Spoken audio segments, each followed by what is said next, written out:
تو اللہ تبارک و تعالی نے عرفے کے دن کو ان 10 دنوں میں سب سے زیادہ فضیلت دی. عرفے کا دن 9 ذی الحجہ وہ سب سے زیادہ فضیلت کا دن ہے.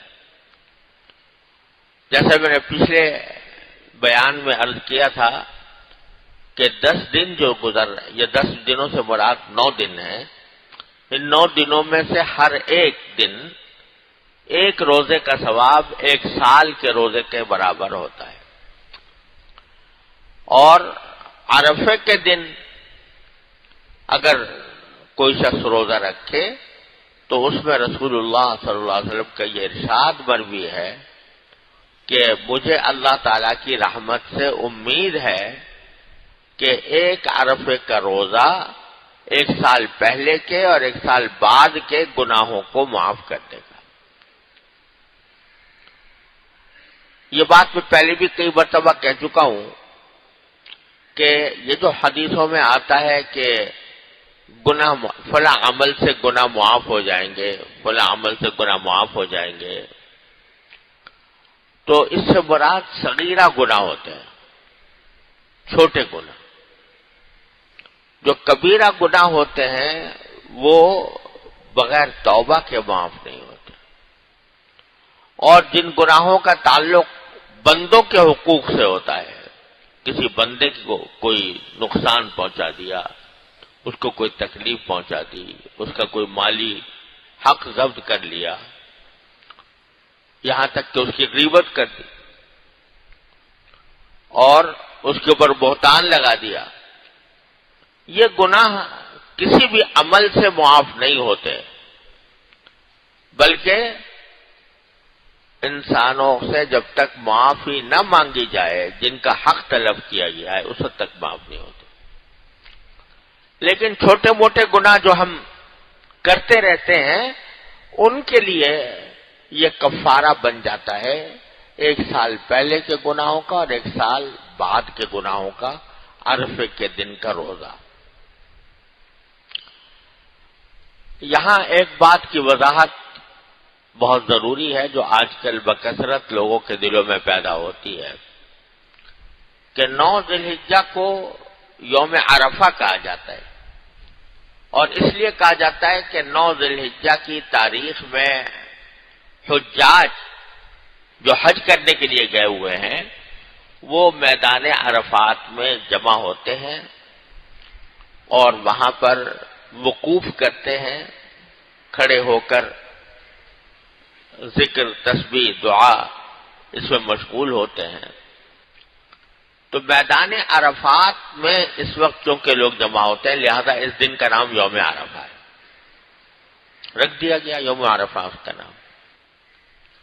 اب بعض حضرات کے دل میں یہ خیال ہوتا ہے کہ پھر تو یوم عرفہ اور اس کی تمام فضیلتیں اس دن ہونی چاہیے جس دن حجاج وہاں عرفات میں مقیم ہیں، لہذا عرفے کا روزہ بھی اس دن رکھنا چاہیے جس دن حجاج عرفات میں وقوف کر رہے ہیں.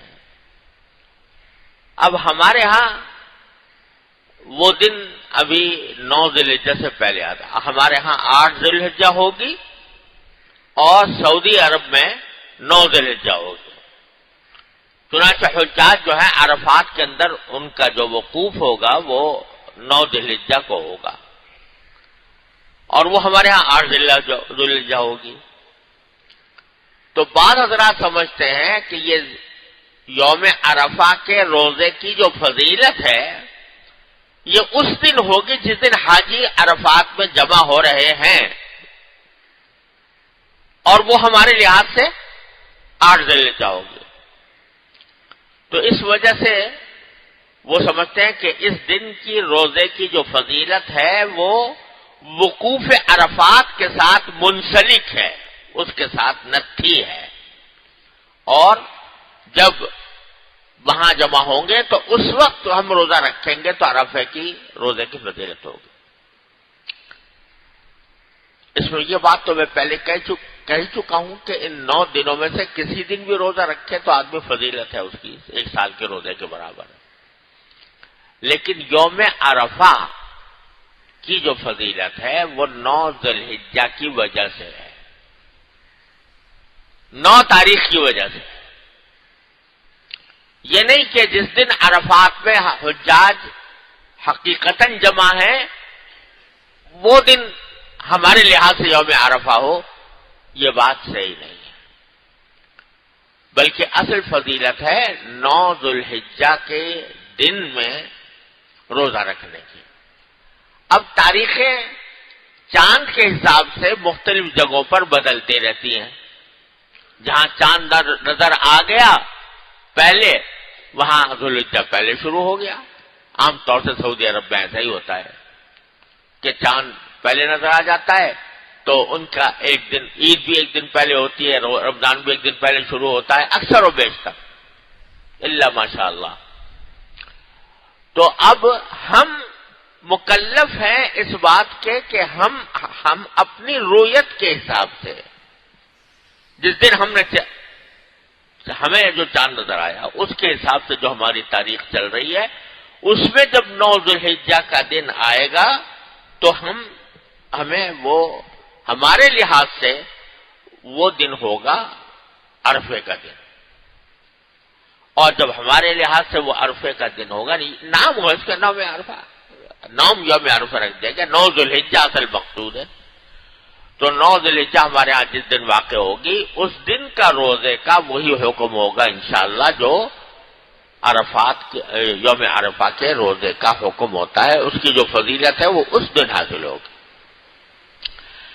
اس کو سمجھنے کے لیے یہ جو بعض لوگ کہتے ہیں نا کہ عرفے کی فضیلت، یوم عرفہ کی فضیلت یعنی اس کے روزے کی فضیلت وہ عرفات میں وقوف کی وجہ سے ہے.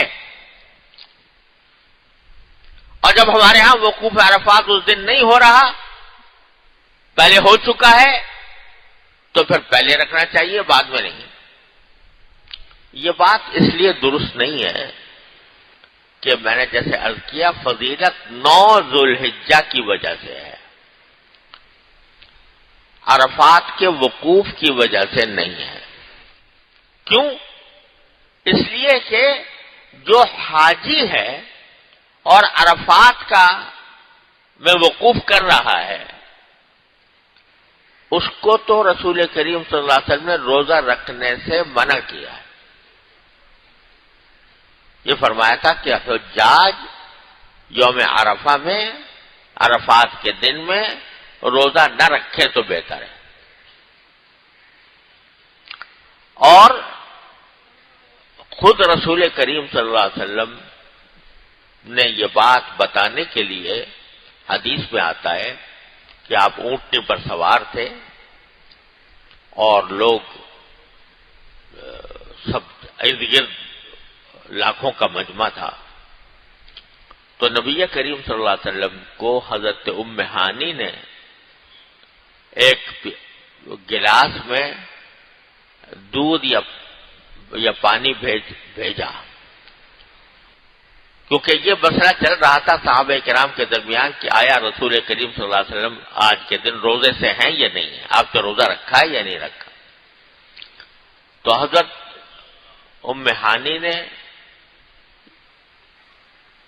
یا کسی اور خاتون میں، میرا حافظہ کمزور ہو گیا ہے، مجھے نام بعض اوقات ناموں میں اشتباہ ہو جاتا ہے، انہوں نے ایک گلاس میں، پیالے میں یا گلاس میں پانی یا دودھ بھیجا.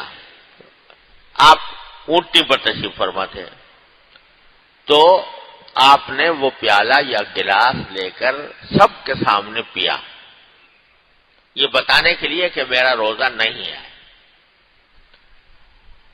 تو جو حاجی ہوتے ہیں ان کے لیے روزہ رکھنا کوئی فضیلت کی چیز نہیں ہے. کیوں؟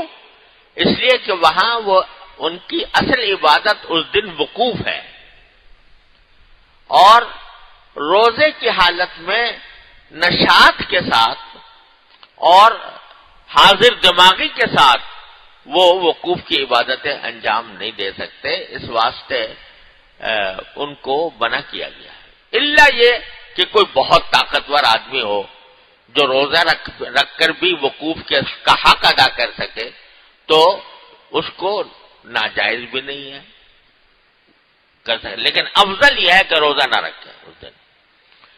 تو معلوم ہوا کہ روزے کا وقوف عرفات سے کوئی تعلق نہیں ہے، وقوف عرفات کا تعلق جو ہے وہ روزے کا تعلق 9 ذی الحجہ کی تاریخ سے ہے۔